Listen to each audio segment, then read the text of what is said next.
Hi friends, welcome to my channel. బోటి curry ఎట్లా తయారు చేయాలో చూడండి. కొంచెం ఆయిల్ వేసుకొని దాంట్లో లవంగాలు, యాలక్కాయలు చెక్క వేసుకొని తర్వాతకి కొన్ని ఆనియన్స్ వేసుకొని దాన్ని మంచిగా మగ్గనియండి. మగ్గనిచ్చిన తర్వాత కొంచెం అల్లం వెల్లిగడ్డ పేస్ట్ మగ్గినాక తర్వాత కొంచెం పసుపు వేసుకొని మగ్గినాక ప్లీజ్ సబ్స్క్రైబ్ మై ఛానల్ అండి.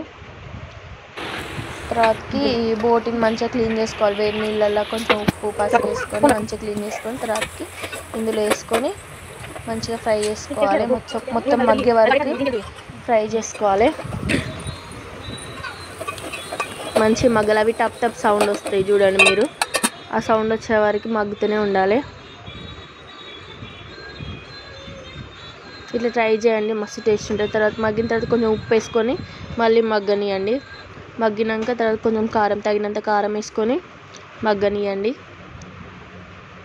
తర్వాతకి కొంచెం గరం మసాలా వేసుకొని మగ్గినాక కొన్ని వాటర్ వేసుకోండి. మీకు తగినాక సూప్ ఎంత కావాలో అంత వేసుకుంటే కర్రీ కాదు, ఇది ఫ్రై అయితేనేమో వాటర్ ఏం అవసరం లేదు. మేము చపాతీల కోసం అని కర్రీ వేసుకున్నాం. ఈ గ్యాప్లో చపాతీలు చేసేసిన. Chapati with boti curry super taste ఉంటుంది. ఇట్లా మగ్గినాక కొంచెం కొత్తిమీర వేసుకొని కొంచెం లో ఫ్లేమ్లో ఉడికించుకుంటే సూపర్ టేస్ట్ ఉంటుంది. మధ్యలో మా బావ వచ్చి కలబెడతాను. Chapati with boti curry super taste. Thank you, bye bye, subscribe.